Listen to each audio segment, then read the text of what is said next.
In Absolute Batman, the Caped Crusader's life is falling apart. Everything he thought he knew about himself is proving to be a big fat lie. From his father's murder during a mass shooting at Gotham Zoo to his path of self-improvement to becoming the Batman. And it was all intended to be a joke, orchestrated by billionaire Jack Grimm, aka the Joker. Everything that happens in Gotham and much of the rest of the world is influenced by Grimm. He's a ruthless man who may very well be a demon. He has shaped world events, backing both sides in wars and pumping out misinformation to shape public opinion since mass media was produced. Batman, meanwhile, is an everyday working man without a lot of assets. When he saw how the corrupt elites were pillaging the city, he felt he had to do something about it. And along the way, he begrudgingly roped in his friends to his quest. But one by one, they were all twisted by Grimm and his henchmen. First, Waylon Jones was kidnapped, dragged into the secretive facility Arkham, and mutated into a ravenous alligator man. Then, Bane was sent to deal with Oswald Cobblepot, a small-time crook. He broke every bone in his body, taking care not to damage his organs, leaving him in a contorted, shattered form. Harvey Dent then had his skull cracked open and his mind split in two, before half of his body was set on fire. And then Bane gouged out Eddie Nigma's eyes and pulverized his frontal lobe, although Nigma actually seems to quite like his new inquisitive form. So of course, Batman blamed himself and tried to help his friends. First, he was able to find a mystical solution to Waylon's transformation with the help of Wonder Woman. It's an amulet that will restore him to normality, so long as it makes skin contact. For Harvey, Oz and Eddie though, there was less that could be done. They rejected his help, preferring instead to be left alone. Feeling isolated and pretty guilty, Batman decided to double down and become as ruthless as he needed to be in order to save Gotham. But this is when Jack Grimm played the ace up his sleeve. He had released the denizens of Arkham to cause problems for Batman, first Poison Ivy and then Scarecrow. Now, Scarecrow is interesting because he administers his fear toxin through cigarette smoke, and what he seems to do is expose people to things that they fear the most, unpleasant truths. When Jim Gordon uncovered a file that outlined how Grimm had been orchestrating the events of Bruce Wayne's life as a way of mocking his mother, who had been a member of the Court of Owls, they were both distraught. Gordon was exposed to Scarecrow's fear smoke and in his panic decided to jump off a building. Batman had tried to save him but failed. All he had done was accidentally incriminate himself in front of a crowd of onlookers. And this is when Grimm made his next move. He had recruited a team of highly trained teens and young adults from one of his orphanages and handed them over to Slade Wilson to train. Their names were Dick Grayson, Jason Todd, Tim Drake, Duke Thomas, and Stephanie Brown. They were the initiates of the Robin program, which was set up to end the scourge of Batman once and for all. They had tremendous assets at their disposal, things like superbikes and mech suits, all very anime-coded, and they vowed to bring Batman in dead or alive. The last issue ended with Batman coming face to face with the Robins, who would stop at nothing to bring him in. Batman notes that it's 5 against 1. Terrible odds. For them. Yeah, it's an oldie, but it's a goodie, so I'll let it slide. They think that they have the advantage, but they're not really prepared for someone like Batman. Tim is one of the first to attack, and is met with a stiff axe to the chest of his battlesuit, and he's completely powerless to do anything about it. Stephanie then hits Batman, sending him flying through a wall, and they assume that the battle is won. All of his bones must have been broken by that impact. But, of course not.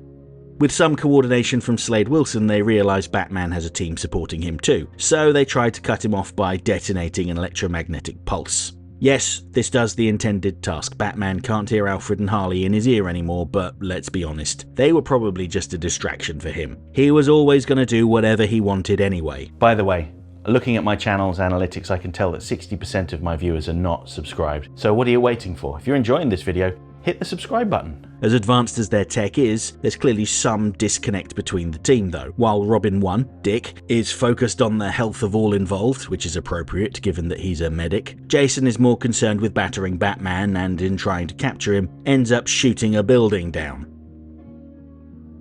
Now I'm reminded of Batman's own tactic of dealing with Bane, where he brought a skyscraper down on top of him, and how Ivy said that in order to defeat a monster you must become one yourself. Dick is furious about the potential loss of life, but don't worry, the building was conveniently evacuated, and Slade tells Jason to open fire immediately if there's even the slightest hint that Batman survived.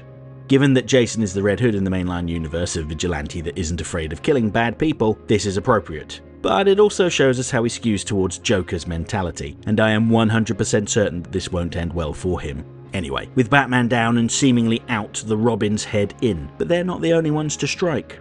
While Alfred and Harley weren't able to communicate with Batman anymore, they could still see what was going on. So rather than sitting by idly and fretting, they take action. Harley unleashes hundreds of bat-themed drones to swarm the Robins, jamming their signal and attacking them with what seems to be mild attacks while dragging Batman to safety. And this really reminds me of the SWAT team attack from Batman Year 1, where Batman was cornered, wounded, and at risk of being arrested, so he activated a high-pitch frequency device that summoned the city's bat population to cause chaos and allow him to escape.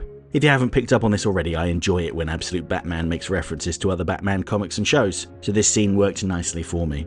The remainder of the issue acts as setup for what's to come next. There is a flashback to when Bruce Wayne was working off his debt to Carmine Falcone after he and Wayland went back on a deal to throw a fight. But given that this story is still playing out, I don't really have much to say about it, other than it shows how Jim Gordon has a deep connection with the Wayne family. He says that he had been cold and heartless, but it was with the help of his friends Thomas and Martha that he started to feel human again. He wasn't able to save Thomas from the gunman, but he would do his best to protect Bruce, which makes his eventual fear toxin-inspired suicide all the more sad. We are shown his funeral, where his daughter Barbara delivers his eulogy and talks about how he was always there, and not just for the people he cared about, but for the city. Perhaps this is reflected by the sheer volume of people at the funeral, from Commissioner Bullock to the Crime Alley kids in their monstrous forms.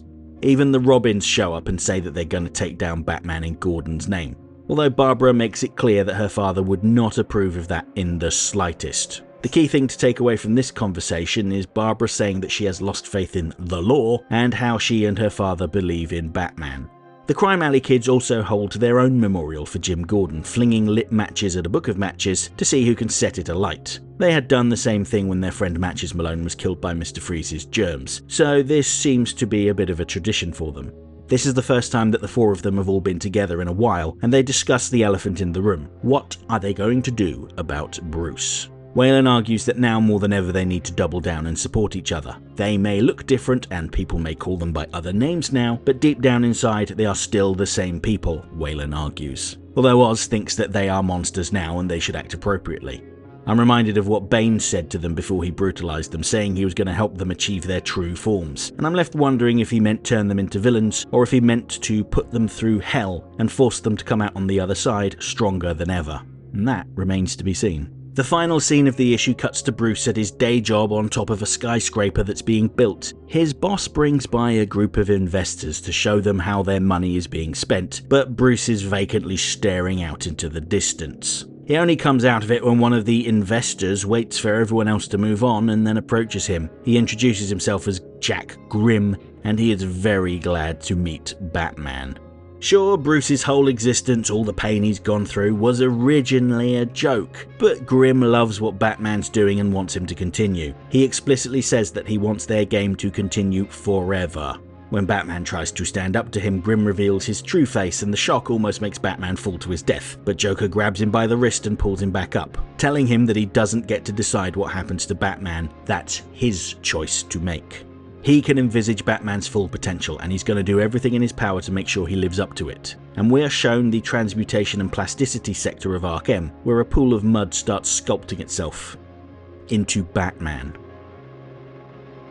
So yes, it looks like Clayface is coming next, which is appropriate given that he's got a movie coming out in a couple of months. All in all, this was a pretty solid issue that is doing the groundwork for what's coming next. The Crime Alley kids will likely become Batman's allies again. Batman will face Clayface, who seems to be more of a soulful artist than a tragic mud monster, and Barbara Gordon will go on her own path to vigilante justice. Of course, that's just what I think is going to happen. Who knows how the rug may be pulled out from underneath us in the coming months. Special thanks to my channel members, the Back Issue Brigade. They help to make all these videos possible. As well as getting their names on screen, as they are right now, they also get to vote on an exclusive video each month. I've just released a video about Paul Dini's Dark Knight, A True Batman Story, and there's one about The Long Halloween coming. At the same time, we've got a poll running where you can decide between me talking about Batman Annual 14, which was the first story to technically redefine Two-Face, a breakdown of Batman The Dark Knight Returns, also a video about my favourite Batman series, Gotham Central, and the series that immortalised Lobo for the first time, Lobo's Back. So if any of those sound cool to you and you want me to make them, Join the channel now and cast your vote. I'll be back very soon with videos about Absolute Green Arrow number 2 and Absolute Flash number 16. Hope to see you then.